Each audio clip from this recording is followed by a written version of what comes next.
Hey team, how are you? So there is nothing more liberating than doing the work. And what I've seen is that we are lazy. The human psyche does not want to do work. And there is a reason for that. The reason is, and I want to try and talk about it philosophically rather than practically. Practically is very easy, and I'll try and get that in as well. But philosophically, you've got to understand that, we're a spirit and a physical entity in one. Our mind is spiritual and it operates at a higher dimension. And we have ideas and imagination and visions and goals. And they operate in a creative way in imagination. And imagination doesn't require effort to be able to visualize and see what you want. But in the other effect, what it is whatever we want to do, we have to, in the physical world, put the effort in, put the work in. And so doing the work, there's no shortcut to that. Whatever you envision, whatever you imagine, in the physical world, to get that to be delivered requires a process. It's sequential. You have to do the work. You have to put the effort in. And you have to do one step at a time. Let's just imagine you are going to win a gold medal in a sports event. Let's say, 100 meters dash. Now, you can imagine it, but at the end of the day, you have to run the effort, run the work, run the course, finish the race. And in order to be able to do that, you have to put one foot in front of the other for 100 meters. There's no shortcut to that. And that's the same with all of our life in terms of all the activities that we want to do. Whatever we imagine, there is a process to it, and we have to put as if one step in front of the other for the duration of the course. And this is really interesting because, I wish someone had told me this earlier on in life, that there's no shortcut, that there's no,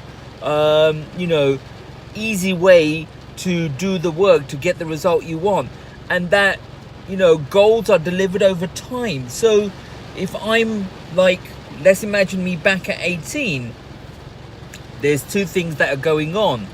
One is, even before 18, let's talk about 13, 14. First thing is, you've got to be,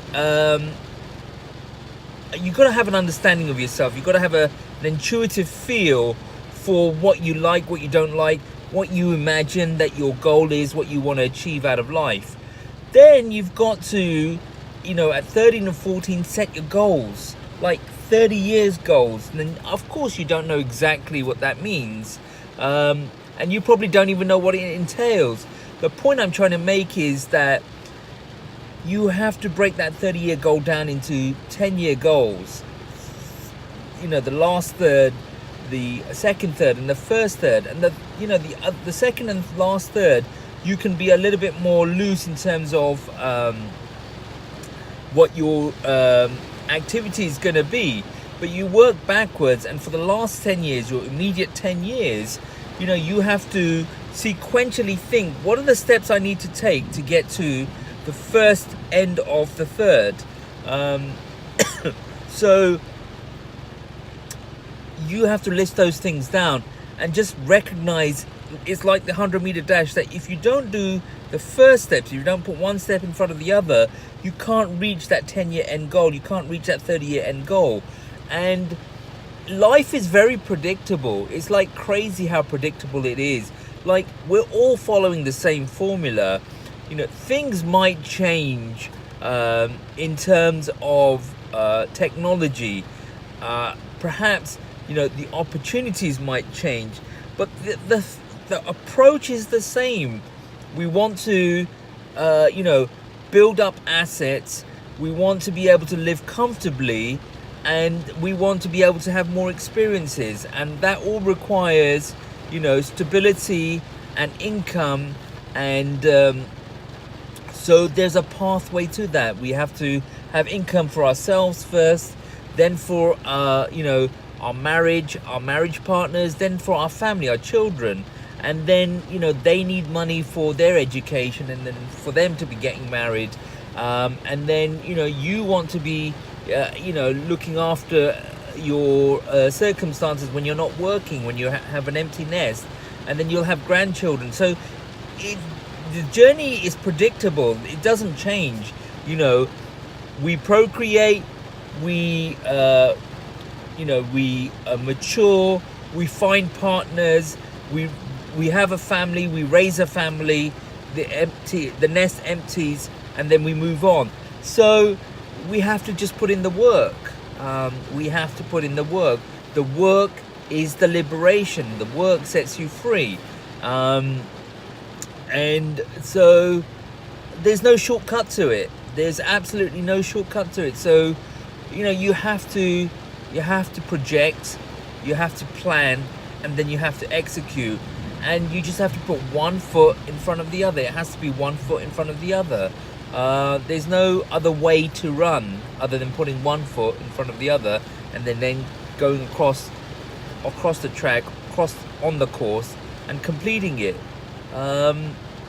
And man, I wish someone had told me that as well, when I was younger, in this way, that there are no shortcuts, and you need to sit down, have a goal, focus, and even if it's the wrong goal, it doesn't matter, because a wrong goal is better than no goal at all, because then you're directionless.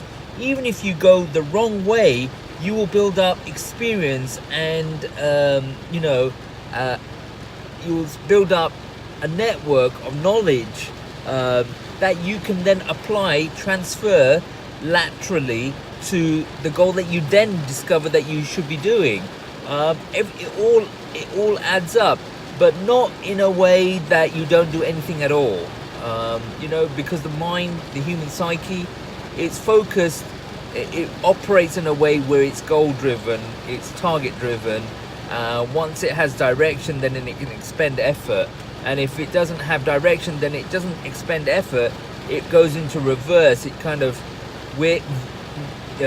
veers off, and just you become a nothingness, just like a couch potato. You don't do anything. You don't become productive. You don't utilize your psyche, your intellect, or your physicality, your physiology, and so then it all starts deteriorating and depleting. All right, guys. For now, that is it. It's a wet day in North Carolina. In fact, I believe there may be a hurricane coming in the next couple of days, they say, but the way it's going on right now, it might actually be already started. But all is good. I'm feeling great. Gonna go in and just get some supplies, and so apologies for the bad light. There's no light around here where I am, and this is what I wanted to do before I go out of the car and get wet, because I don't want to have a wet shirt on. And talk to you guys. Take care. Bye now.